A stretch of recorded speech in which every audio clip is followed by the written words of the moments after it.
From the Library of Congress in Washington, D.C. And for me, here in this place, mental hospital, they call it. That's a fancy name, that is, but I know a better. It's the bug, Fred Clatton. Is that really my name? Everything's so mixed up. These grounds, these buildings, it's so dark.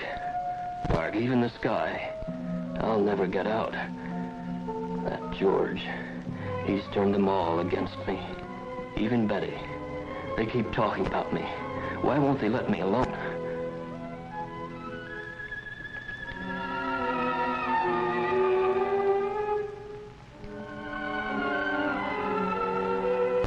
Oh, my God. Oh, no, don't let them take me in there. I'll never get out. Oh, God, what will happen to me now?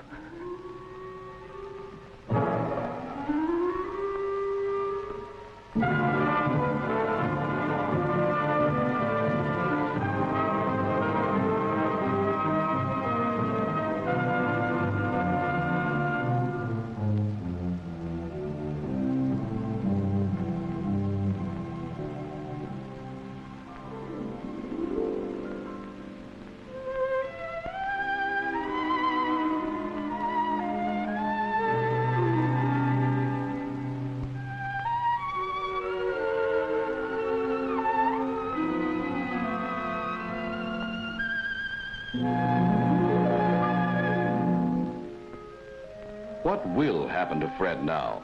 What happens to all of them? The men and women from every walk of life who each year pass through doors like this, into the mental hospitals of our land. Here, in the story of Fred Clatton and the typical Oklahoma State Hospital to which he came, the spotlight focuses on these people.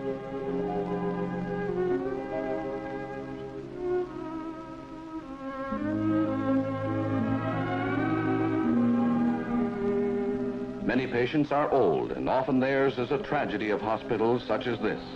The tragedy of fathers and mothers too old to work, rejected by their own children, classed as senile and committed to mental hospitals because there's nowhere else for them to go. Yet, given proper care, they can still adjust, make new friends to ease the passing of years.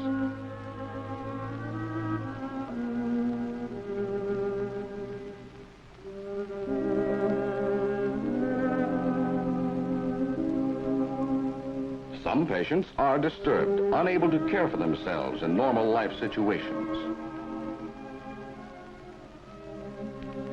Others are physically as well as mentally ill. Many are capable of limited adjustment, able to work at varied tasks within the hospital.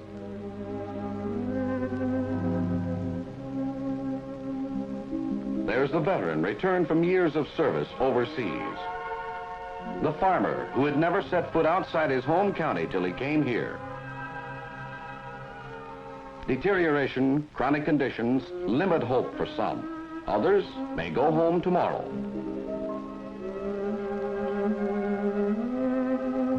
Meanwhile, they're living here. 3,200 men and women all gathered together in a modern mental institution, a city in itself, complete with every facility for effective treatment. Though shortages in hospital personnel do exist, patients are secure and comfortable, and most of them are happy. For while mere custodial care can never be enough, a favorable environment and human comforts are essential in any therapeutic system.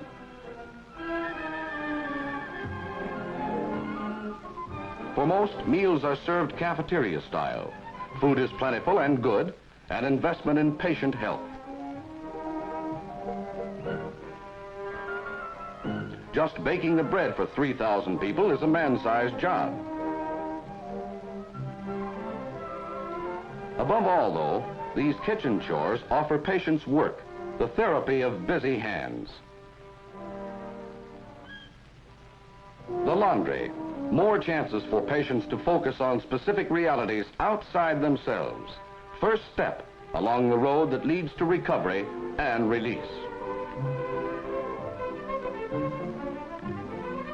The patients tell you the power plant smokestack is 525 feet tall. They seem to take a personal pride in it.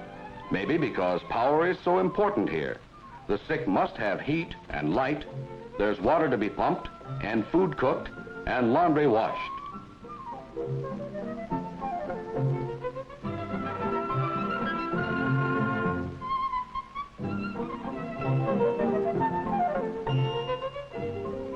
Patients must be housed, and today's new hospital buildings center on human needs and comfort. Whether they provide living quarters or treatment facilities, whether they're for convalescents, older people, the tubercular, veterans, or occupational therapy, these modern structures are part of a long-range integrated plan to improve conditions for all who live within these grounds.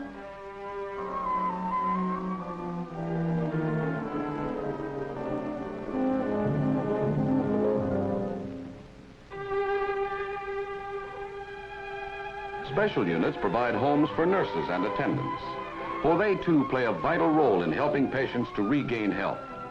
In addition to the regular staff, student nurses come here to learn to recognize and care for the mentally ill.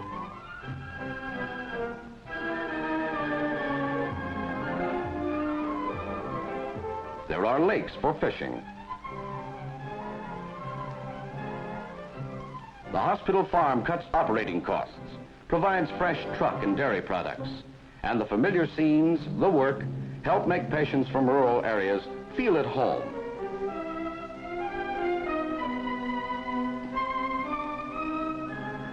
They come from all sorts of homes, these patients, all kinds of backgrounds. But somewhere along the line, life became too much for them. Some apply for voluntary admission to the hospital, one of the 3 procedures by which residents may enter a state mental institution in Oklahoma. Many former patients return of their own free will when new troubles assail them. All applicants for voluntary admission are held a minimum of 15 days for examination before they may be released.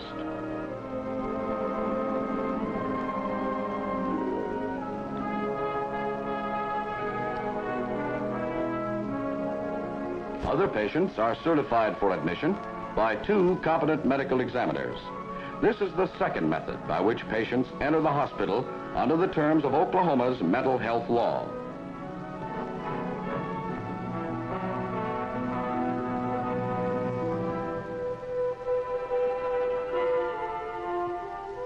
The majority, however, come by court order, committed either by a judge or a 6-man jury. This was the case with Fred Clanton. Fred Clanton? Oh, yes. How are you, Fred? Well, I'd be all right. They just left me alone. Well, why don't you tell me about it? You can't fool me. I know you're in with them, too.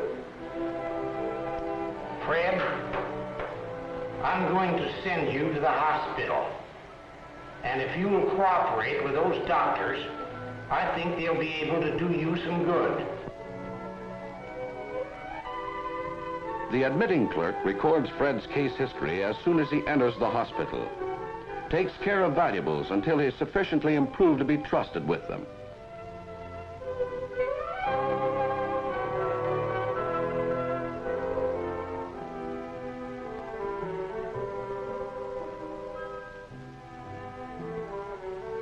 Escorted to the receiving ward by an attendant, he's bathed and outfitted.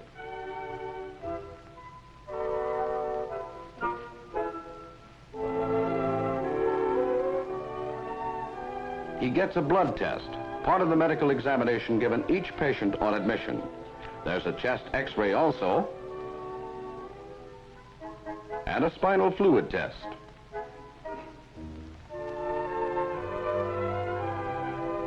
Finally comes a neuropsychiatric check, designed to bring out data related to the patient's mental disorder. They're turning my wife, you know, Betty, against me. They're taking up all her time. Why do you think they're doing you this way? Well, I've been working on this for years. They don't know it, but I'm on to them. You see, if they can just get Betty to team up with them, then they'll all try to get together.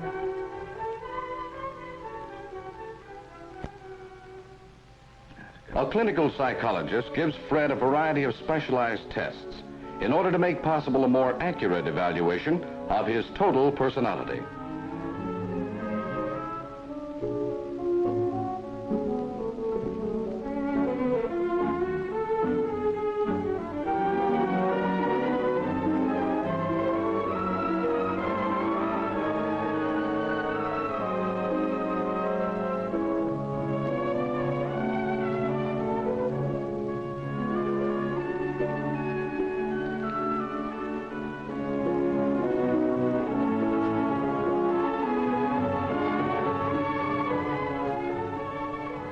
Following the examination and testing, an informal meeting of the hospital staff arrives at a tentative diagnosis of schizophrenia, paranoid type.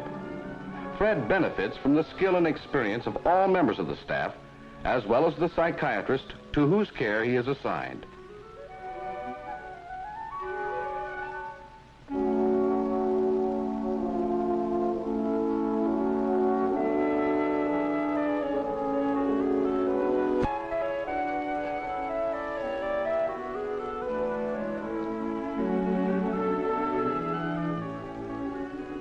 Diagnosis and staff approval completed, the patient is transferred.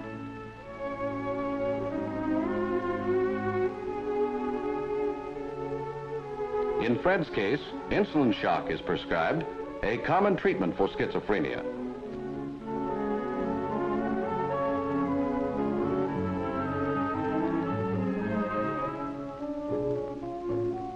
Electroshock therapy may be recommended for other disorders.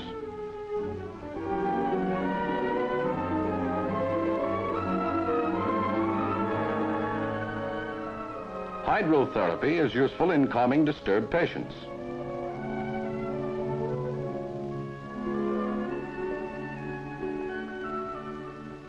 So are sedative packs.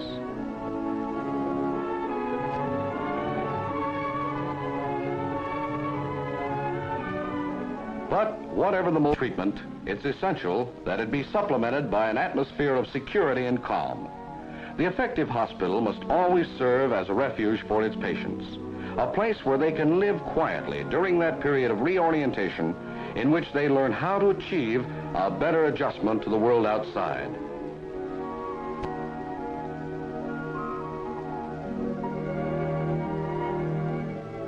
The degree of adjustment, the level of orientation, varies sharply from patient to patient. Some show a contact with reality, dark shadows across disordered minds. In other wards are light and life, a return from private worlds to the here and now.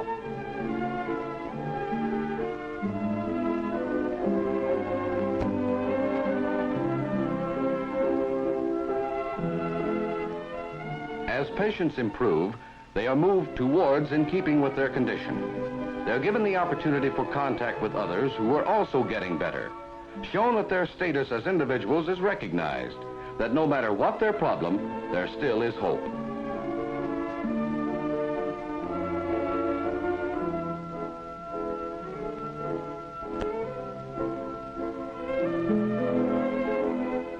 In Fred's case, insulin therapy brought relatively quick improvement.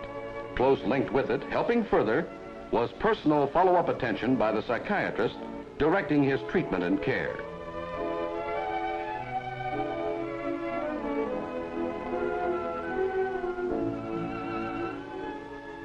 Occupational therapy reinforced shock treatment, helped Fred to draw away from his feelings of antagonism and suspicion, move closer to reality.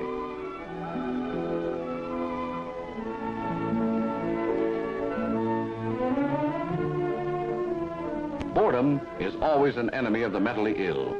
Now improving, Fred begins to take increasing interest in the wide variety of recreational facilities. Patients enjoy movies just as much as anyone. And a hot game of dominoes or pool or ping pong is always fun.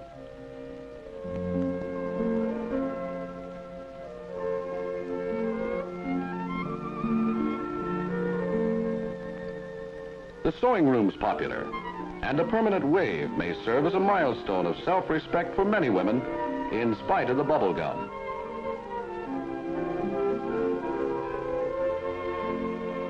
Books mean so much to so many. Improvement brings added privileges, a more normal life. What could be better than an afternoon softball game?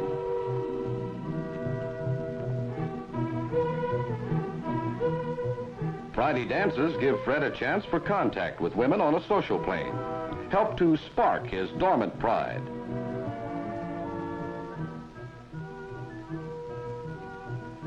Religious services in the chapel offer inspiration. Then there's the happy day when Fred is granted grounds privileges. Fine, Doctor. As a matter of fact, I feel like going back to work. Well, you'll have to stay around the hospital for a few days. Maybe we can find you something to do here. Oh, How would you like to help us out around the hospital here? I don't know whether there's much I can do or not. We have quite a few jobs that you might do. For example, you might work up at the dairy, you might help out in the garden, or you might work over in the cafeteria, or we might even be able to get you on the ground crew. Ground crew? Yes, sir. I'd like that a lot, I really would. Oh, that's swell. You just report out there in the morning and everything will be all right. In the morning? Yes, sir. What a difference it makes. At last, Fred can be outside once more, working, enjoying the sun and the seasons. There are the days when visitors come, the chance to talk again with Betty. And George comes too. And now, somehow, he doesn't seem quite as bad as he did before.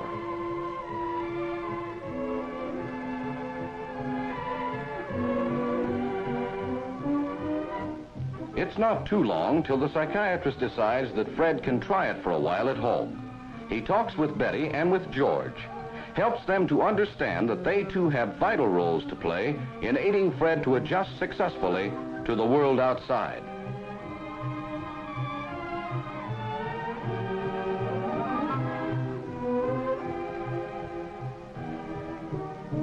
Then the words pass to the switchboard to call Fred in.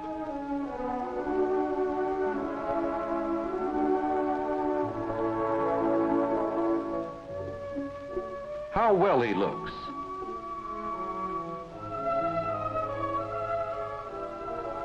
A cigarette from the doctor. And Fred's hand is steady. Packing at last. A man can be proud of the things he's created with his own two hands, and a hospital can be proud too. Proud to see a patient face the world as a man again.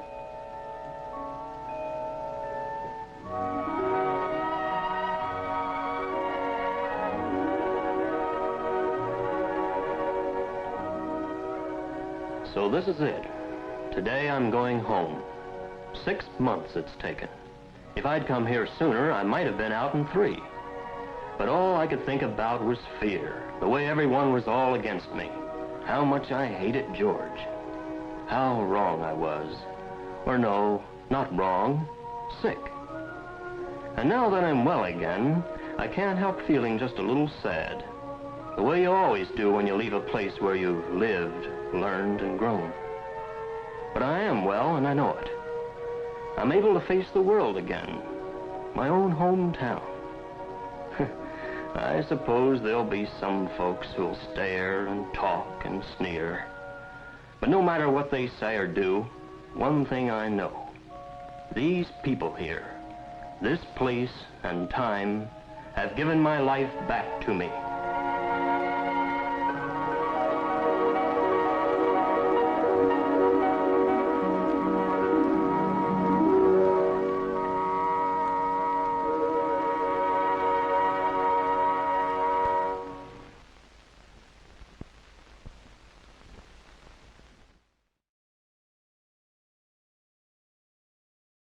This has been a presentation of the Library of Congress. Visit us at loc.gov.